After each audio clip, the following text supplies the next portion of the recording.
So we focused on caregivers. There's going to be a national shortage. Sarah Rahal, the Detroit News, Ted Roelofs, Bridge Magazine. Reporters. They looked into the world of home health aides, caregivers on the front lines with a collaborative media investigation into the massive shortage of these specialized workers. And it's compounded by an issue that's been there for a long time, which is really substandard pay for this kind of work.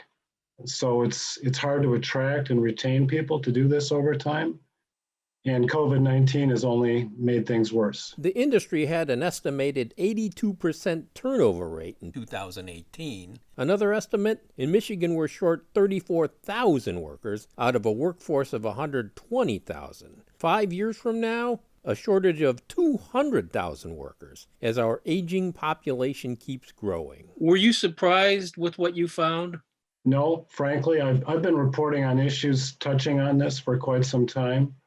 And it's one strand of many that Michigan's been dealing with for a while. With wages averaging $13 an hour, fast food workers can make more.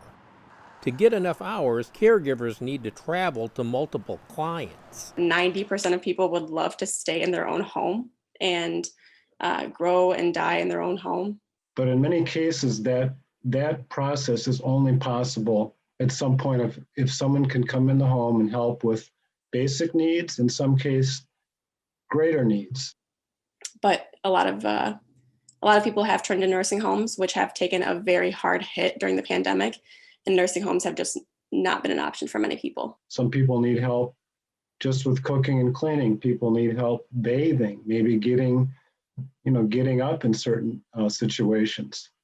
Without someone to do that work, and people are forced to leave their home when they really don't want to. So this is a vital part of our workforce.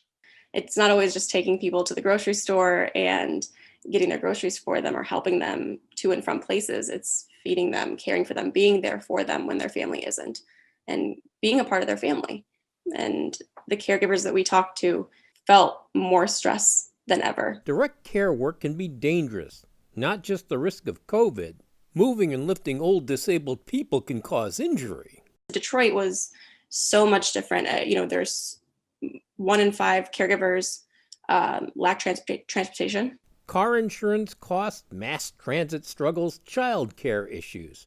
But now, because of the pandemic, the government provides battle pay of sorts. We've had a temporary $2 an hour increase for direct care workers in Michigan going back into last year, and there's discussions now about extending that out maybe through September.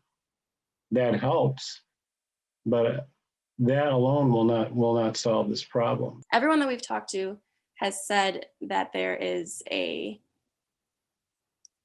need for a program that works. 1 in 5 home health workers is now between the age of 55 to 64.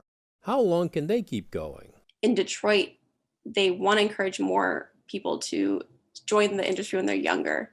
And that's one of their outreach solutions, is to reach out to these kids instead of saying, hey, don't go to work at McDonald's, come do a very valuable job that can make a real difference in the world and can really build your resume in terms of healthcare.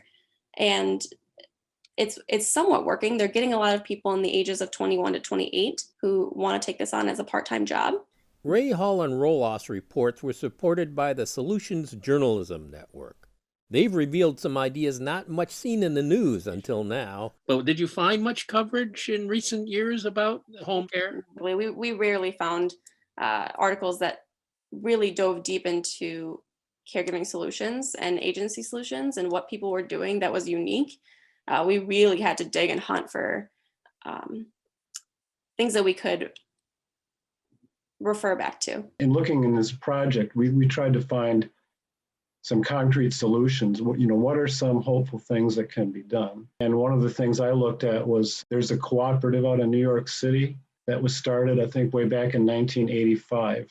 Basically, this is a home healthcare agency. The co-op gives aides at least 30 hours a week, pays $15 an hour with benefits. Its turnover rate around 20%. That's 4 times lower than the industry average. They've been able to piece together foundation grants and other federal state assistance, and that's not going to be something that's going to be easily done everywhere. But it's a good sign that if you support these people, if you give them good benefits, they're going to be more loyal, they'll be better workers, and they'll stay in the job. Some of the area agencies on aging were doing creative things. In Bay City, funds were found to help 80 of their workers. There's one agency that were paying workers a $1,000 bonus if they stayed on the job for a year. That might sound crazy, but this is what they need to do to try to get people to stay on the job. They had success with that. The experts that we talk to say the majority of people don't want to do the job because they don't feel appreciated. There's just a lack of respect. Unless we're suddenly willing as a society to say, we value this work so greatly that we're going to increase the pay by, pick a number, $5 an hour, $10 an hour. Well, where's that money going to come from? So it's a difficult issue.